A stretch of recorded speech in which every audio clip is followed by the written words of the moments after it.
Welcome to Meet the Problem Solvers. My guest tonight is Dave Christopolis. He's the Executive Director of Hilltown Community Development, and we're going to hear all parts of that, Hilltown, community, and development. We're going to pull that apart. My name is Judy Perlman. I'm your host, and really looking forward to a really interesting conversation. Dave comes from Western Mass. He's going to talk to us about all kinds of things, and the byword of the day is rural economies. I've been talking to Dave about this, and I have to admit I have a hard time saying rural, so stick with me. So Dave, tell us, where are the Hilltowns, and why do we need to think about them? Sure. Well, thank you, Judy. I really appreciate being here, being able to talk a little bit about Western Massachusetts, and particularly the Hilltowns. So it's kind of a cool word. And it's a real thing. The Hilltowns are a grouping of towns that are located in Western Massachusetts. And, one way to describe them is to think of them geographically. So they run from the Vermont border down to the Connecticut border and kind of go north-south next to what people know as the Pioneer Valley on the east, and then on the west side, the Berkshires.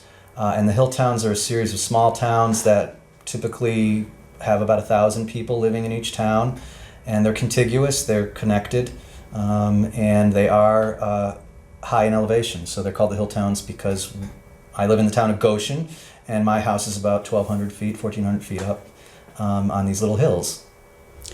Great. So one of the things that we talked about was that these communities are, in a way, each one is its own ecosystem economically and politically, but altogether, regionally, they also make up an ecosystem. And we were going to talk a little bit about some of those dynamics. And we're also really going to talk about some of the particular challenges that these communities are facing, that they've faced in the past, that they are facing as they look forward. And I promised you that Dave, in his guise as the Executive Director of Hilltown Community Development, would kind of walk us through all of those pieces. And so now I guess I'd like to ask you, Dave, to tell us a little bit about community development and how that fits into the picture. Sure. I'm excited to talk about community development. It's my field of work. I'm also excited to talk about the Hilltowns because I live there and work there. And so let's do a quick little history. Back in the early 80s, 1981 or so, a group of people in the Hilltowns got together and decided that they wanted to form a little nonprofit to provide some planning and support for the Hilltowns. At that time, like a lot of parts of New England, there was a change happening in our economy, and we in the Hilltowns relied a lot on mills and agriculture. And a lot of the mills and the factory work was going away. And some people, I think, saw that and realized, we need to start thinking about what the next phase might be here. And as you can see, that's played out. All of us know kind of what's happened over the last 40 years to the industry. And so the Hilltown CDC, Hilltown Community Development Corporation, was formed. In fact, one of our most recent retired legislators, Stephen Kulik, helped form it and remained a legislator for 26 years and lives in Worthington, one of the Hilltowns. So we picked up from there. I'm probably the 9th or 10th executive director since 1981 that have, worked at this place. And our mission and our purpose has been to engage the community in the Hilltowns. And when I say the Hilltowns, it's really 38 or 39 towns out there, but we kind of focus on about 20 or so that are approximately close to where my office is, which is in Chesterfield, Mass. And then I have a satellite in Chester. So we serve those towns more readily, and then sometimes we will provide some support to a town that's a little bit further away. But that's kind of the intro, and what I think is one of the issues that I feel should be discussed is that I think the Hilltowns are relatively unknown to a lot of people in this state, and they do encompass a large square mile, over 600 square miles of really beautiful bucolic landscapes, and there are quite a few people living there in relation to the population in Western Mass. So, we've got 5 or 6 cities out there, and I'm talking about the 4 most western counties. The Hilltowns span each county. They cross over the borders of the counties. And so we really exist across all 4. So Dave, tell us a little bit about really the economies. Sure. in the Hilltowns overall, and also maybe give us a story to help us understand what it's like to live, work, earn, not earn. Yeah, well, many of us living in the Hilltowns have to commute to jobs in more population centers. So the most readily available communities would be Pittsfield or Northampton, Greenfield, Springfield. You know, the cities in Western Mass are all within half hour to 45 minutes or so of any given Hilltown. And so a lot of people have to commute and earn their living that way. A fair amount of people also work more than one job, people who are working more close to home.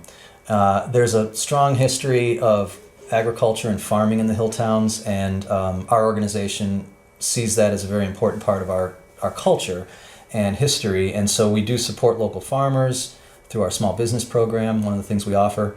And we just think that's a really important part of what it's like to live in the Hilltowns. There's a lot of land management going on there, and a lot of food production, and also what we call value-added products. And we believe that has a future for the Hilltowns and can be used not just as a way of earning income for someone, but also to promote the region through other means. So farms have people are interested in farming.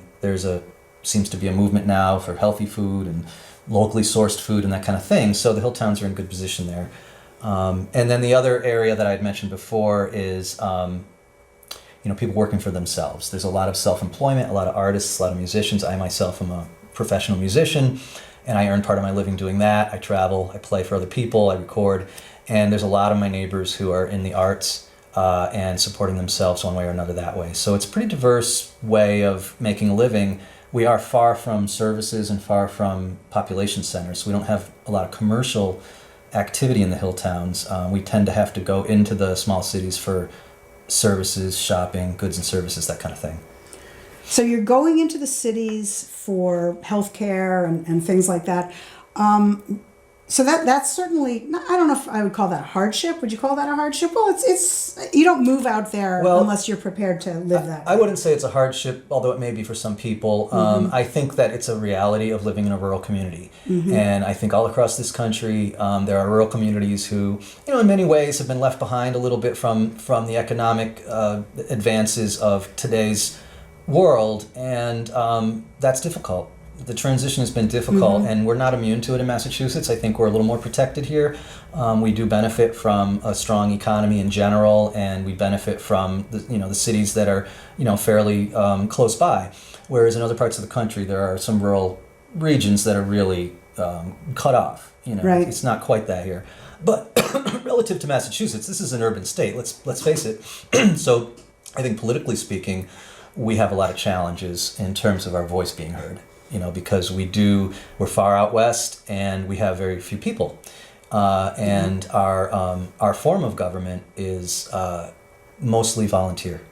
Yeah, I wanted to talk a little bit about that because that was one of the things we were talking about before the show was sort of some of the challenges. And so, Dave, dive into that sort of population sparseness, and that'd be great. Thanks. Yeah, so you're going to give me an opportunity to say one of the phrases that I really like to say, which is I really see the Hilltowns and rural communities in general as kind of design problems to solve. And what I mean by that is the Hilltowns, if you think about them geographically, they are high up. We have a lot of ledge and hills that people have to live around and live on, and roads and those kinds of things have to be built in a challenging environment. I say to people, our nonprofit, we do affordable housing development and rehab homes, and when we do a new development, we often have to blast just to get a foundation in the ground or build a septic system or a well, which, by the way, we don't have any public infrastructure up in those hill towns, so we all have our own wells and septic systems. They're something you have to manage, and they're expensive, and they have environmental consequences too. So getting back to what was the primary issue there? I was talking about the political. Oh, right, the government. So we have select boards, and select boards are the unit of government in our towns. Because of the size, they're 3 people. Now, some select boards go up to 5. Depending on the size of the town, but our towns are all 1,200 or so or under. My town of Goshen is 1,000, and we have 500 homes. So our select board is elected, and there's 3 people, and they serve their terms, and they really only get paid a small stipend annually. These people are either retired or working full time, or more than one job, whatever. And that's the case for most of the positions. There's a couple paid positions in our towns, like highway department generally has a reasonably paid position. But even police and fire can be very part-time. Our ambulance service is a nonprofit. It's run by a group of towns that pay into it. So there's a lot of that kind of sharing of services that's required. You know, we need that kind of scale in order to get it done. Our towns don't generate a lot of tax revenue. It's almost exclusively property taxes. So we don't have a lot of commercial activity generate revenue for the towns. And then we rely on state aid, state grants. You know, everybody has a formula that they receive from the state for our roads and schools and that kind of thing. But some of the major challenges we face because of the sparse population, lack of a real strong tax base, is our school system is becoming very diffuse. Our local schools have closed because of loss of population, and our kids are being bused pretty far to neighboring school districts. That's a huge expense for our towns. It's a challenge for the kids to have to, go to another community with other children. It's also really hard on the parents who have to often transport these kids or pick them up, and there's a lot of driving that goes on if you live in the Hilltowns or any rural community, really. So I do think there are some limitations in that system of government that we have. It's really a capacity issue, in my opinion. And so our nonprofit does a lot of municipal support work, where we oftentimes will get involved in helping write grants for towns, helping them with some planning, helping them form some committees or that kind of thing, and provide some leadership and support around governance and that kind of thing. It's really necessary.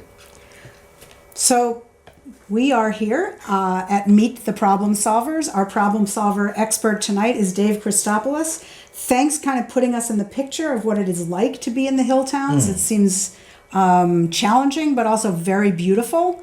And it sounds like there are, sort of merits and challenges and limitations. So let's think a little bit about some of the solutions that are happening both in your communities that your organization is part of, and also where some of the other rural initiatives that are happening nationally. Sure. So let me try to go at it this way.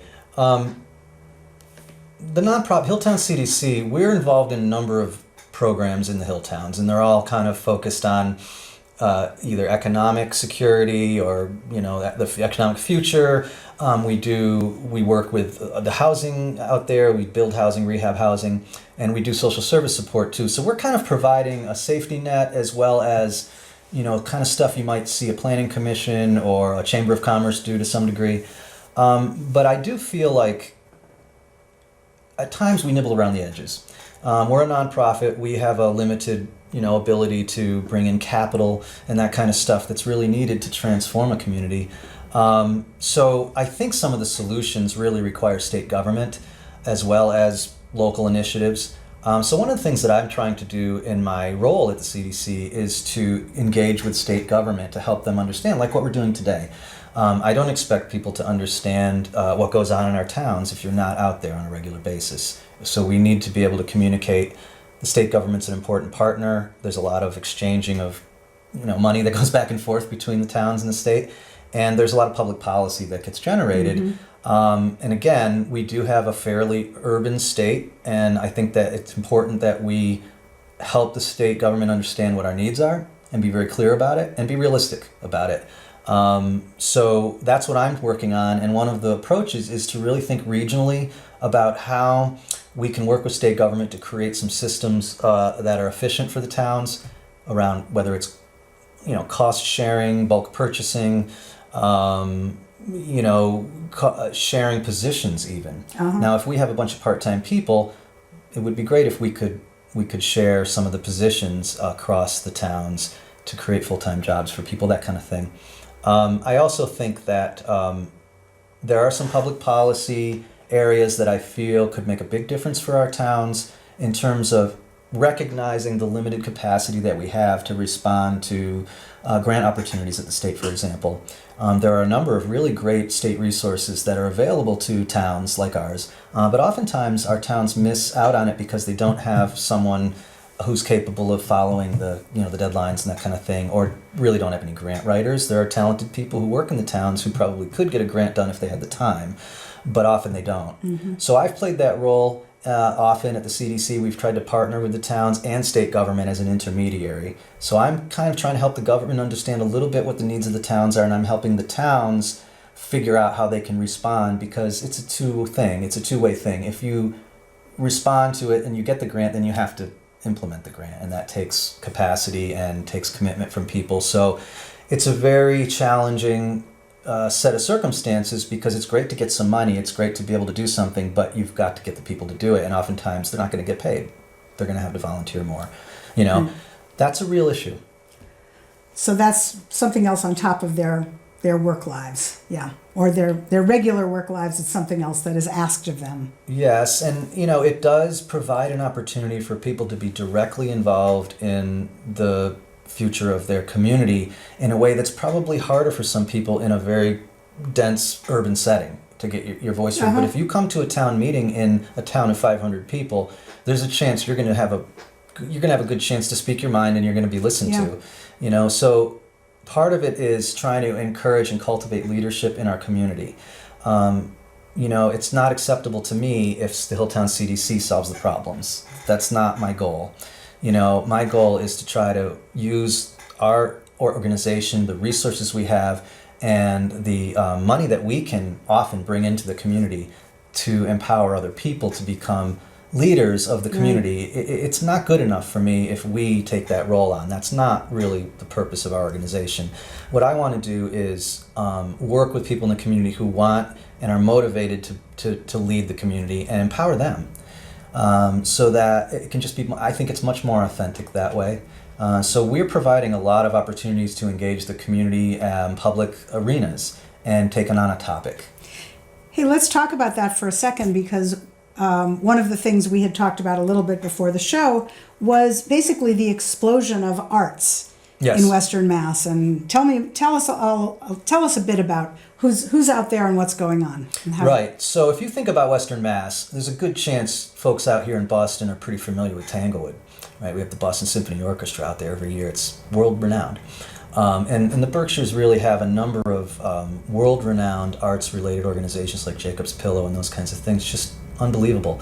And then the Pioneer Valley, that what people often refer to as the Five College area, again, world-renowned colleges, Smith College, Amherst College. I mean, it's unbelievable. Hilltowns are in between those two zones, right? So we really can't compete with that. But at the same time, we have the same people living there, right? So we have an incredible talent of artists, musicians, and people who love the environment and care about the land. And so there's a lot of people farming, whether they're doing it for a living or not, they're still doing it. We use the land out there. I do. I'm a musician, I run the CDC, and I've got a little hobby farming thing going on. So there's a lot of that going on. And so between the arts and agriculture, farming is an art, agriculture is an art, and there are people farming in the Hilltowns that are just amazing. I really think people would be surprised to see what innovation is happening.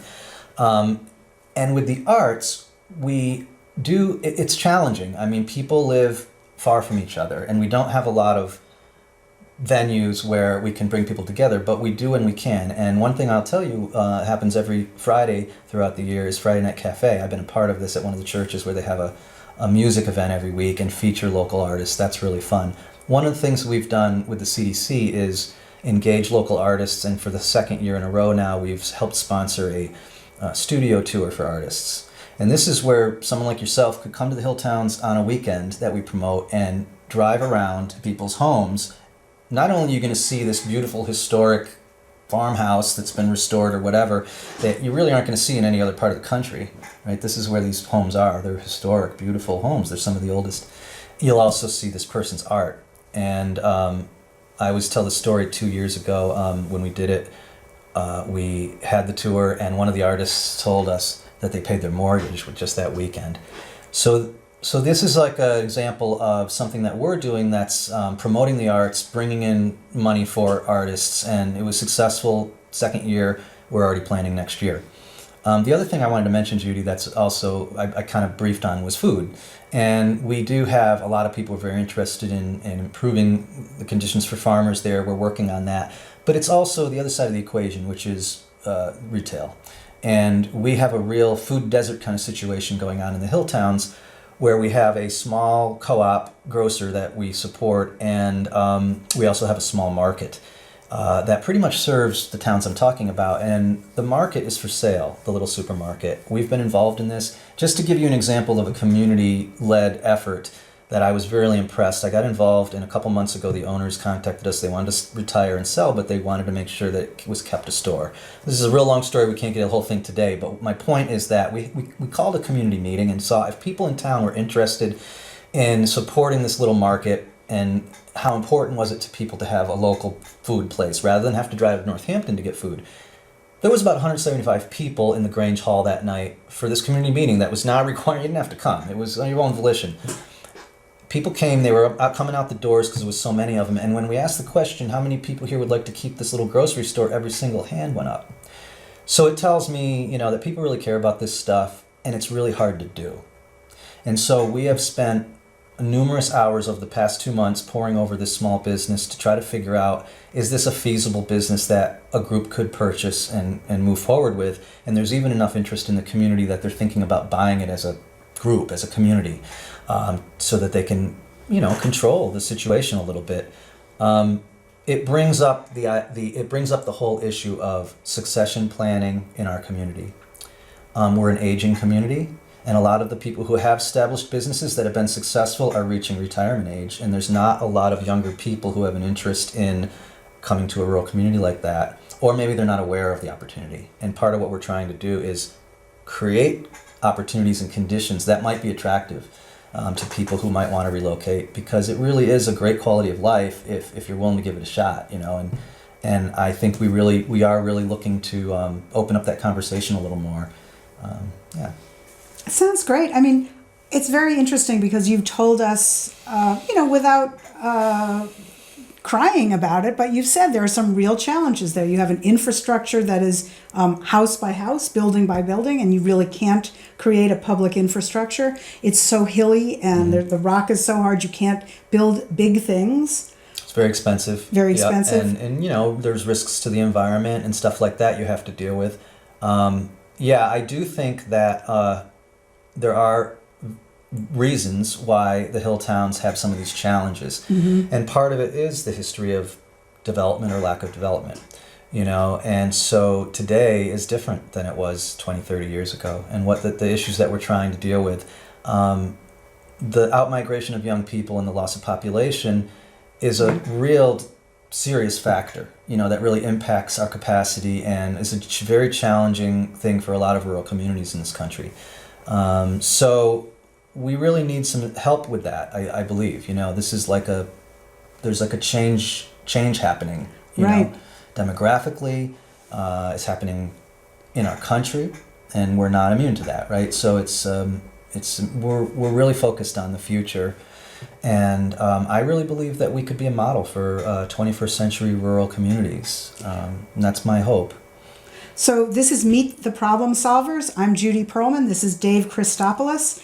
Dave, help us understand now, as we've talked about this, give us sort of some takeaways, not just what did we learn, but how is it that folks living in Eastern Massachusetts might take this new knowledge about your extremely lovely part of the state, and how should we think about our state? Well, that's a tough question, but I think that in general, I think that there are potential opportunities for us to create some reciprocity between the eastern and western part of the state.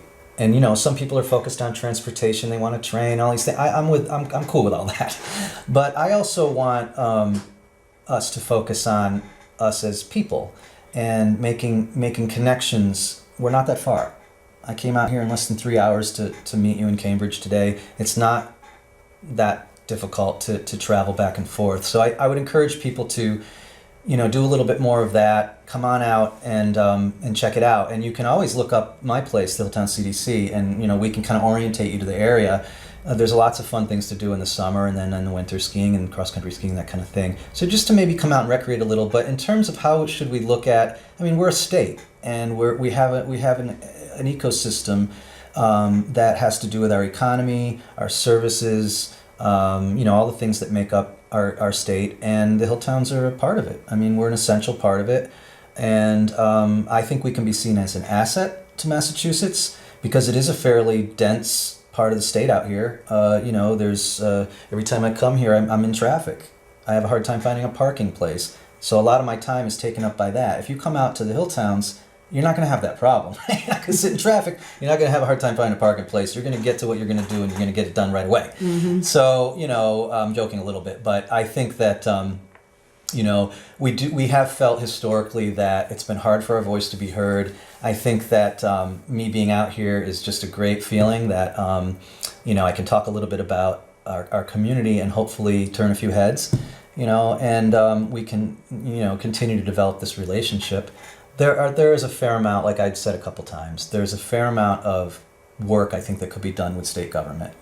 And I feel very grateful that I've been able to work directly with this current administration. They've been very supportive of our work and our ideas, and I feel very supported. And I felt that way in the last couple of administrations. That's great. Well, I learned a lot. Dave, thank you so much for coming in and helping us understand about the Hilltowns out in Western Mass. I will come and visit you. Good. I will definitely do it.